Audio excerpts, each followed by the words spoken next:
Bonjour à tous! Dans cette vidéo, je vous explique comment faire votre veille des blogs de généalogie, c'est-à-dire suivre les articles qui paraissent et qui peuvent vous intéresser sans en manquer une miette. Je m'appelle Marine, je fais de la généalogie depuis une quinzaine d'années et je tiens le blog de généalogie Dans les branches que j'ai créé en 2013.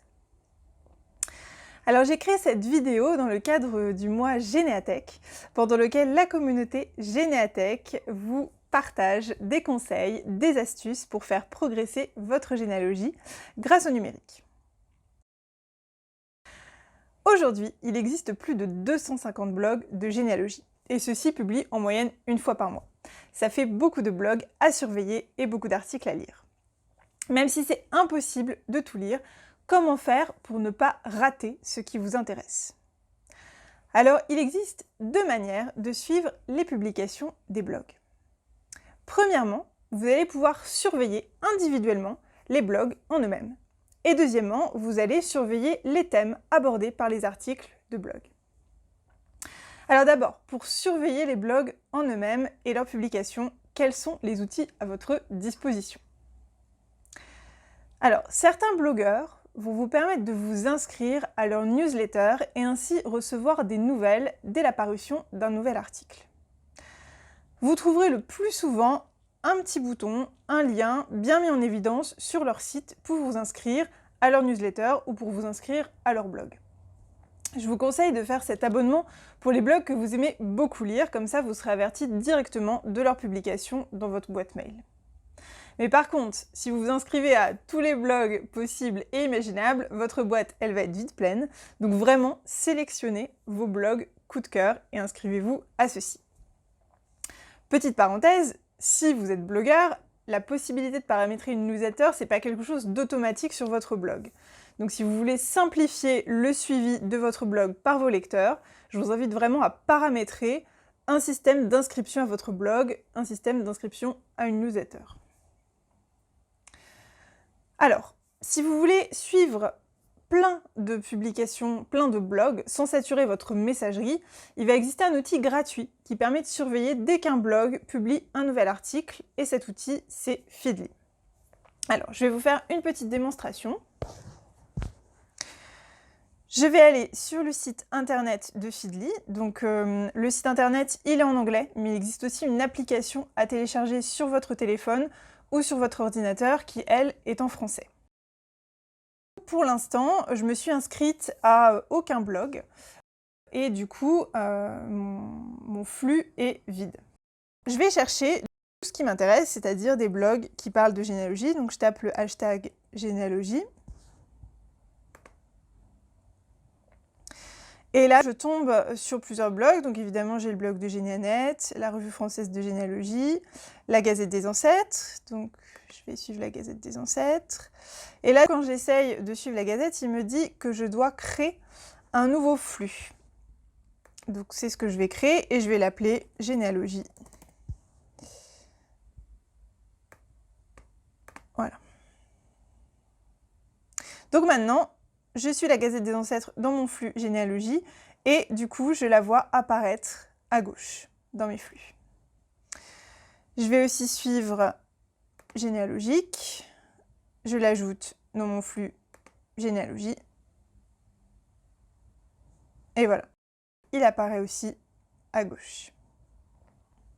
Donc je peux faire comme ça, je peux faire un petit peu mon marché, sélectionner les blogs qui m'intéressent et que j'ai envie de suivre. Et donc à chaque fois que j'aurai envie de lire des blogs de généalogie, j'irai sur Feedly et j'y retrouverai les articles des blogs que j'aurai sélectionnés et qui auront publié de nouveaux articles. Typiquement, là, je vois que la Gazette des ancêtres a publié un article depuis ma dernière connexion à Feedly et je n'ai pas encore vu cet article, donc en cliquant sur son blog, je vais pouvoir lire l'article. Feedly récupère ce qu'on appelle des flux RSS des blogs. Donc si vous êtes un blogueur, ça implique aussi que vous fassiez un bon paramétrage de votre flux RSS. Donc on a vu l'inscription à la newsletter, l'outil Feedly. La troisième chose que vous pouvez faire, c'est suivre les blogs qui vous intéressent sur les réseaux sociaux. abonnez-vous aux blogs qui ont une page Facebook ou un compte Twitter.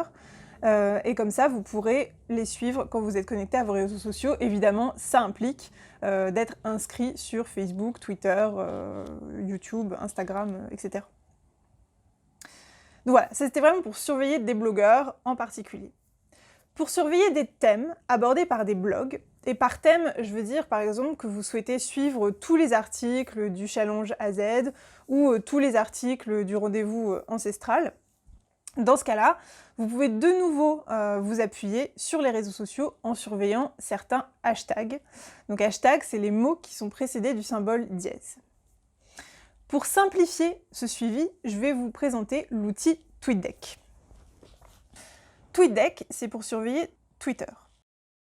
Sur le site de TweetDeck, je vais retrouver une vue avec des colonnes que je vais pouvoir paramétrer moi-même pour surveiller certains hashtags ou même certaines personnes d'ailleurs. Donc j'ai ma première colonne ici que j'ai déjà mise qui est la colonne de tous les tweets que je vois quand je suis sur mon fil d'actualité Twitter, donc dans mon accueil Twitter, c'est tout ce que je vois. J'ai créé aussi une colonne pour suivre le hashtag généalogie. Comme ça, tous les tweets qui font apparaître ce hashtag, je les vois directement dans TweetDeck. Je vais pouvoir aussi créer une colonne, là on le voit à gauche, et comme type de colonne, je vais recréer une colonne avec un hashtag, donc c'est la colonne search, et cette fois, je vais mettre comme hashtag, par exemple, le mois Généatech. Et là, ça me crée une nouvelle colonne avec tous les tweets qui concernent le mois Généatech. Je peux les liker directement dans TweetDeck, je peux les retweeter, je peux y répondre. Donc TweetDeck, ça va vraiment être une alternative à Twitter au quotidien. Et ça vous permet du coup de mieux suivre ce qui se passe sur Twitter. Et comme de toute façon, les généablogueurs sont très présents sur Twitter, vous avez peu de chances de rater des informations intéressantes grâce à TweetDeck.